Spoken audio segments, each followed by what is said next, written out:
Bien, buenas tardes. Yo soy Brian Castillo y les estaré hablando el día de hoy sobre la inmunodeficiencia. La inmunodeficiencia es un estado patológico en el que el sistema inmunitario no cumple con el papel de protección que le corresponde, dejando al organismo vulnerable a una infección. Las inmunodeficiencias causan a las personas afectadas una gran susceptibilidad a padecer infecciones y una mayor prevalencia de cáncer. Más de 150 síndromes han sido descritos desde entonces.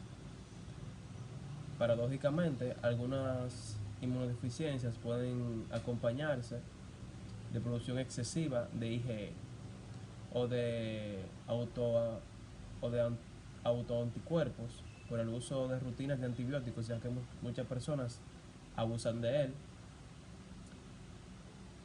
Existe un riesgo aumentado de desarrollar tumores, específicamente en aquellos con defectos de células B y T. Entonces tenemos una clasificación de la inmunodeficiencia. Esta es la primaria.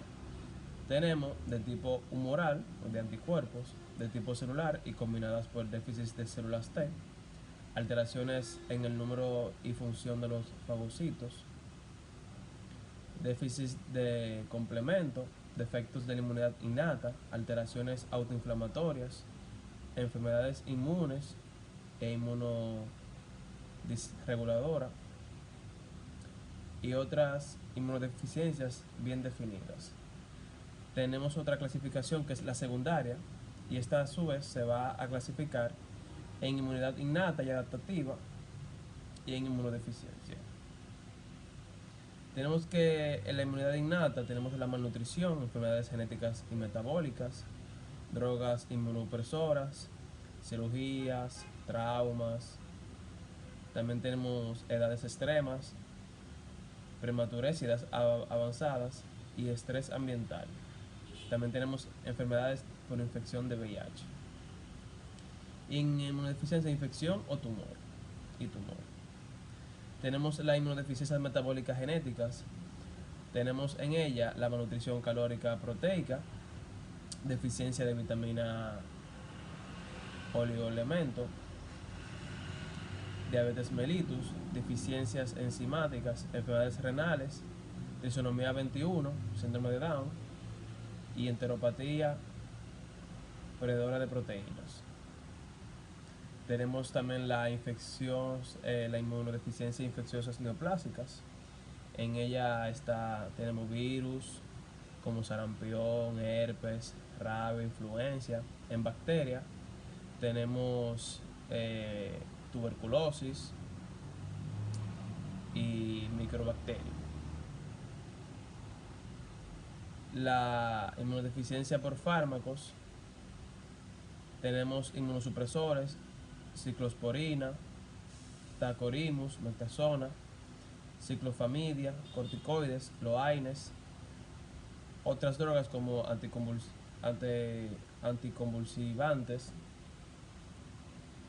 y glucosaminoglucanos. Los corticoides,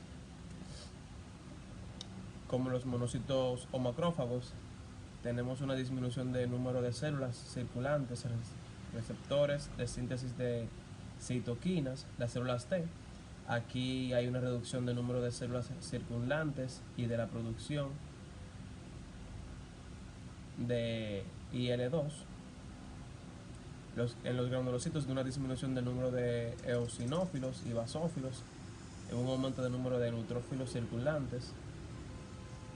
En las células endoteliales, una reducción de la permeabilidad de los vasos y la expresión de las moléculas de adherencia. Además, disminuye la producción de IL-1 o prostaglandinas. En los fibroblastos, una disminución de la producción de fibroectina y prostaglandina.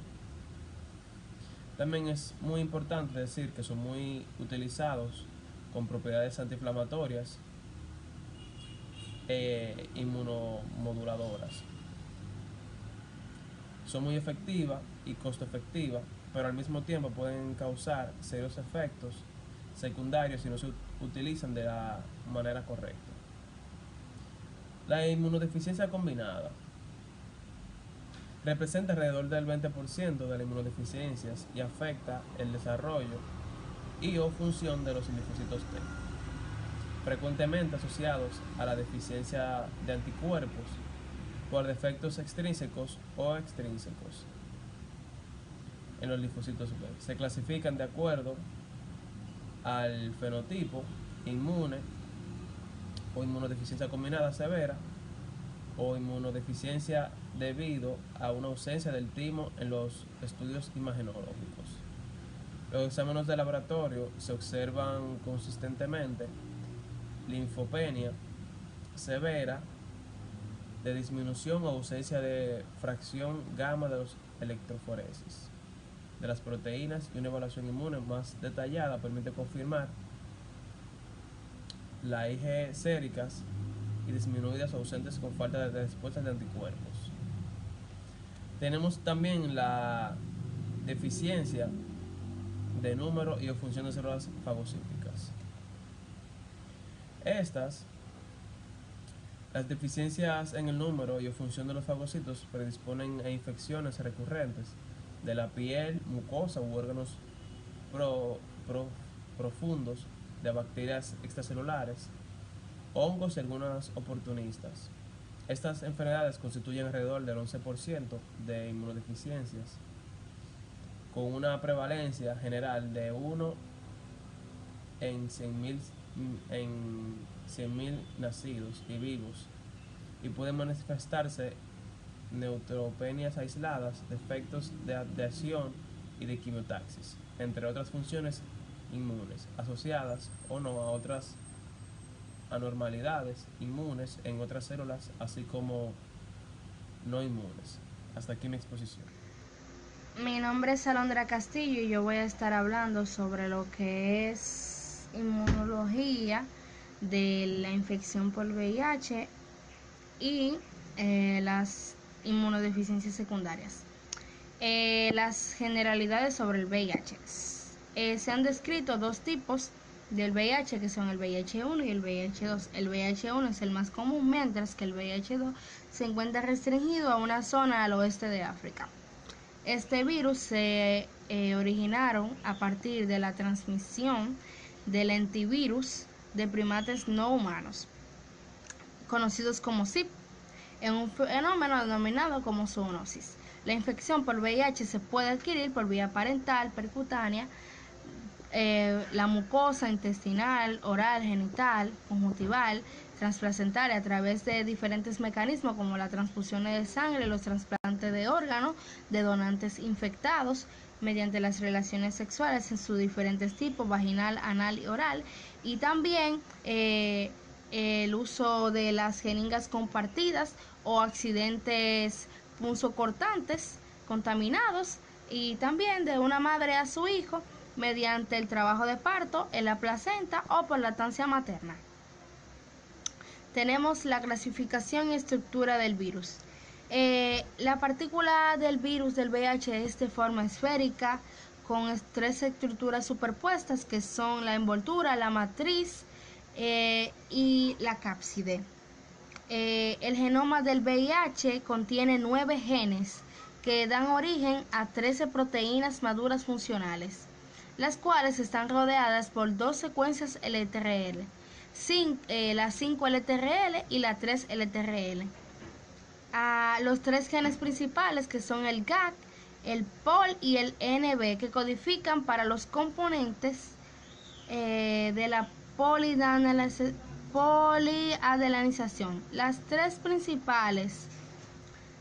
principales partículas virales, que son 3 genes reguladores, que son el TAT, el REF y el NEF, y 3 genes accesorios, que son el VIF, el VPR y el VPU, que codifican proteínas que promueven la replicación viral y el proceso de la evasión de la respuesta inmune. Activación de la respuesta inmune de la infección por VIH. La activación crónica del sistema inmune tiene un papel central en la patogénesis de la infección por VIH, de manera que se considera un predictor más fiel de la infección del VIH que el recuento de las células TCD4 o la carga viral. La activación inmune es inespecífica y se observa prácticamente en las subpoblaciones de leucocitos.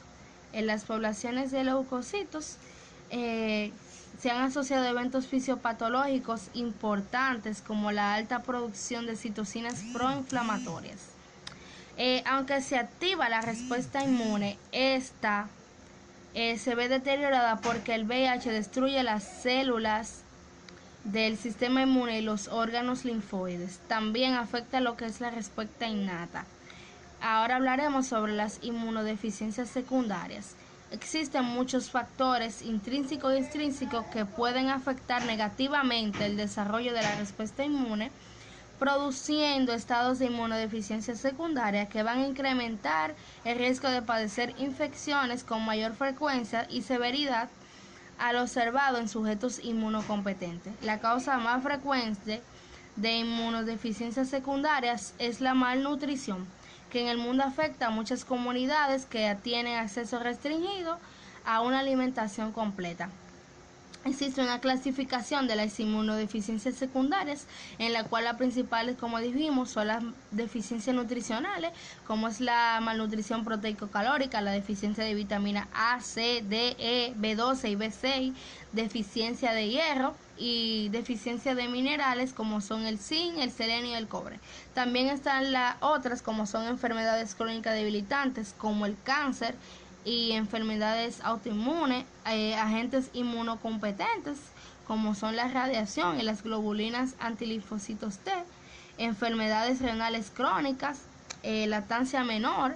También están las enfermedades infecciosas como las bacterianas, que son la lepra y la tuberculosis, enfermedades parasitantes como la malaria y enfermedades virales como el sarampión, el VIH, que ya hablamos sobre eso, y el herpes, la influenza. También están las enfermedades de la médula ósea, como la leucemia y las anemias. Y también están las asociadas a síndromes, como el síndrome de Down y diferentes displasias e hipoplasias, el seroderma pigmentario, entre otros síndromes genéticos con inmunodeficiencias. Hasta aquí mi parte.